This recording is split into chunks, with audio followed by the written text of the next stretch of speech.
ikaw ba'y nagkakasala sa iyong karelasyon o di kaya siya yung nagkakasala sa iyo, gusto mo bang humingi siya ng tawad sa iyo at ikaw gusto mo rin bang mapatawad kanya sa iyong nagawang kasalanan? Kung yes, please continue watching. Hello mga guys, kumusta kayo? Panibagong araw, panibagong video na naman tayo. And sa araw na ito ay isa na namang video ang aking ituturo sa inyo na simpleng gabay o simpleng pamamaraan na makakatulong sa atin. At bago ang lahat, gusto ko lang mag-disclaimer sa mga taong hindi naniniwala at hindi gusto ang mga kagaya nitong video. Please skip this video and maghanap kayo ng videos na gustong-gusto nyo. Dahil ang video na ito ay para lamang ito sa mga taong naniniwala and gusto mag-try. Ngayon ituturo ko sa inyo ang isang spell upang mapatawad ninyo ang isa't isa. Halimbawa na lamang kung ikaw ay may kasalanan sa kanya at gusto mong humingi ng tawad sa kanya at upang mapatawad kanya at hindi siya magagalit sa iyo, pwedeng-pwede mo itong gawin. At kung gusto mo rin na siya yung humingi ng tawad sa iyo dahil siya yung nagkakasala sa iyo, pwedeng-pwede mo rin itong gagawin para sa kanya. So, pwede ninyo itong gawin kahit nagmamahalan yung babae to babae and lalaki to lalaki. Pwedeng-pwede ninyo itong gawin. Pwede rin ito sa mga magkalapit at magka-LDR. Basta't may lubos kayong paniniwala at buo ang iyong tiwala sa iyong ginagawa, makikita ninyo ang agarang resulta sa inyong mga ginagawang spell. Ngayon, ang materialis na ating kakailanganin dito upang magawa natin ang isang ritual na mapatawad tayo or mapatawad natin sila. Ang gagawin lang natin is, or ang kailangan lang natin dito na materialis ay kailangan lang natin dito ng isang basong tubig, and sa baso naman kailangan natin dito ng clear glass. Kailangan lang talaga na babasagin and huwag kayong gumamit ng plastic. Dahil sa lagi kong sinasabi, ang plastic ay hindi ito makakahigop ng energy. Ang glass kasi, or babasagin, siya yung nagbibigay energy sa ating mga ginagawa. And kailangan din natin dito ng papel. Kailangan natin dito ng kahit anong kulay na panulat. And kailangan natin dito ng isang butil ng bawang. Ngayon kapag ready na ang materialis na ating gagamitin dito, ay pwede na nating simulan ang ating gagawing spell. Una, so ang gagawin lang natin dito kung ikaw ay may kasalanan sa kanya, kung ikaw ay may kasalanan sa kanya at gusto mong manghingi ka ng tawad sa kanya na mapapatawad ka, isulat mo ang pangalan at apelyido ng taong gusto mong hingian ng tawad.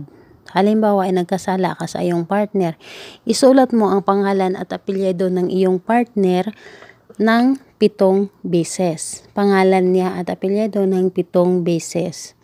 So, ngayon, kung siya naman ay nagkakasala sa iyo at gusto mong manghingi siya ng tawad sa iyo, ang gagawin mo, ganun pa rin. Isulat mo ang pangalan at apelyido ng 7 beses ng taong gusto mong manghingi ng tawad sa iyo. So, ganun lang, walang nagbabago. So, walang nagbabago kung ikaw yung nagkakasala na manghingi ka ng tawag upang mapatawad ka niya, ay pangalan ng iyong gustong hingian ng tawad. At gusto mo naman na siya yung huminga ng tawad sa iyo, pangalan niya pa rin at apelyido. So, ganun lang siya kasimple. 7 beses din na paulit-ulit mong isulat yung pangalan niya at apelyido. Ngayon, kapag nasulat mo na ng 7 beses, ang gagawin mo, tupiin mo ito ng papunta sa iyo ng 3 beses. Kung siya yung manghingi ng tawad sa iyo. Ngayon, kung ikaw naman ay manghingi ng tawad sa kanya, ang pagtupi mo ng papel ay papalabas. So, naiba na siya, papalabas ang pagtupi. Papalayo sa iyo ng 3 beses ng pagganon. Again, kung ikaw na manghingi ng tawad sa kanya, ay ang papel papatupi ng papalabas ay paganon. At kung siya naman ay gusto mong manghingi ng tawad sa kanya, yung pagtupi ng papel ay papunta sa iyo ng 3 beses. So, ngayon, 3 beses mo siyang tinupi. Halimbawa ay ito na, 3 beses. Ang gagawin mo, ilagay mo ito dito sa baso na may lamang tubig.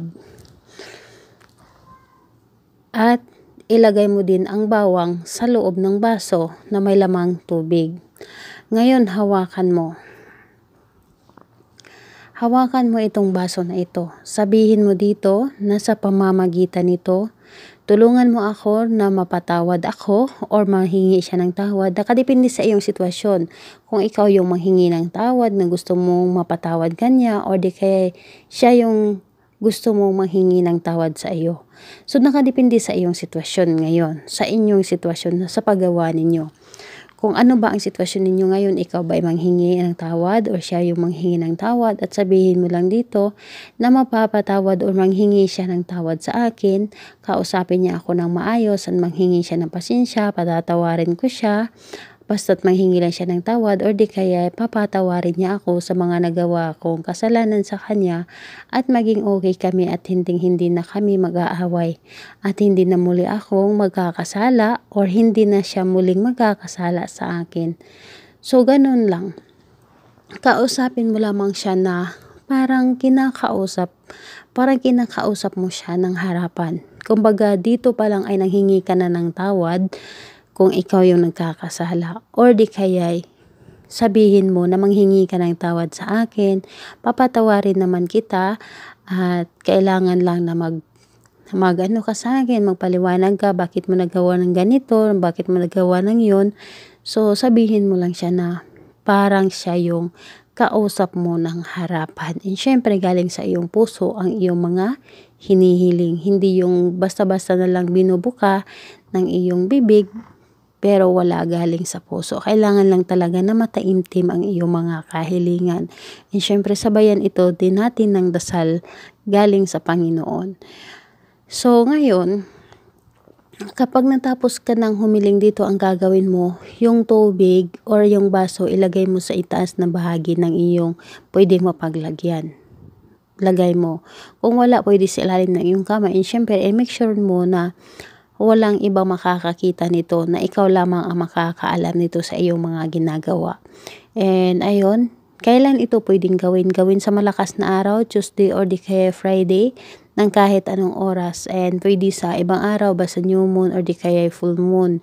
And ayun, kailan ito pwedeng kunin? Kunin mo ito after 7 days. And kung may laman pang itong tubig, idilig mo sa may halaman at ibaon mo sa lupa yung papel at saka bawang. And kapag tumubo yun, alam nyo na ang resulta is positive yun.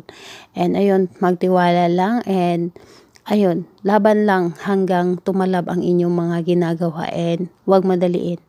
And kung may mga katanungan kayo, i-comment nyo na lang sa baba upang ma-replyan ko kayo.